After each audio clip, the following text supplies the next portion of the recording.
এইটো হৈছে ফটোচিন্থেসিস প্ৰসেস তোমালোকক ক'লো এইখিনি মনত থবা ষ্টুডেণ্ট সদায় তোমালোকে এইখিনি মনত থবা তাৰপিছত মই আকৌ এতিয়া কেমিষ্ট্ৰিৰ কথালৈ গুচি যাওঁ কেমিষ্ট্ৰিত আমি ক'বলৈ গ'লে তোমালোকক কৈছিলোঁ হাইড্ৰজেন অক্সিজেন নাইট্ৰজেন এইখিনি কথা তোমালোকে জানিব লাগিব যেটো মেণ্ডেলিফৰ তালিকা আছে মেণ্ডেলিফ যেটো আছে মেণ্ডেলিফৰ তালিকাখন তোমালোকে খেয়াল কৰিব মেণ্ডেলিফৰ তালিকাখনত সম্পূৰ্ণকৈ তাত দিয়া আছে এইখিনি তোমালোকে পঢ়িব লাগিব এইখিনি পঢ়াটো মেইন বস্তু হয় তেতিয়া তোমালোকে যেতিয়া মলিকুলাৰ মাছ যে অসমীয়াত আণবিক ভৰ ওলাবলৈ কয় তোমালোকে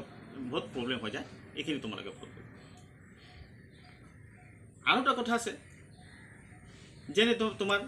এই বেলেন্স যেটো হয় বেলেন্স ইলেক্ট্ৰন মানে কি what is the meaning of balance electron মানে আউটাৰ সেলত যেটো ইলেক্ট্ৰন থাকে আউটাৰ সেলত যেটো ইলেক্ট্ৰন থাকে হেতুক আমি বেলেন্স ইলেক্ট্ৰন বুলি কওঁ হেতু বেলেন্স ইলেক্ট্ৰন হেতু তোমালোকে মনত থবা বেলেন্স ইলেক্ট্ৰন যেনেকৈ অক্সিজেনত তোমাৰ ধৰা যেনেকৈ তোমাৰ অক্সিজেনে ধৰা বা নাইট্ৰজেনে ধৰা এইখিনি কথা তোমালোকে ফলো কৰিবা তেতিয়া যেতিয়া তোমাৰ ইলেক্ট্ৰনিক কনফিগাৰেশ্যনটো কৰিবা তোমালোকে সম্পূৰ্ণ মন কৰিবা যেনে সোডিয়ামৰ 11 থাকে সোডিয়াম বুলি ক'লে 11 মই এটা জাস্ট এটা এলিমেন্ট দি বুজাইছো সোডিয়াম 11 হলে প্ৰথম সেলত তো তোমাৰ কেটা দুটা ইলেক্ট্ৰন থাকিবই যেটো মাজত নিউক্লিয়াছ থাকে তাৰপিছত ফাৰ্স্ট সেল যেটো আমি কে বুলি কওঁ দুটা ইলেক্ট্ৰন থাকিব সেকেন্ড সেলটোক আমি এল বুলি কওঁ তাত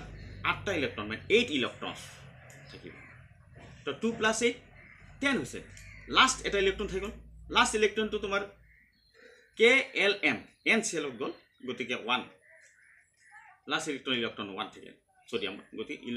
ইটো কথা বুজি ল'ব ভ্যালেন্সি অফ সোডিয়াম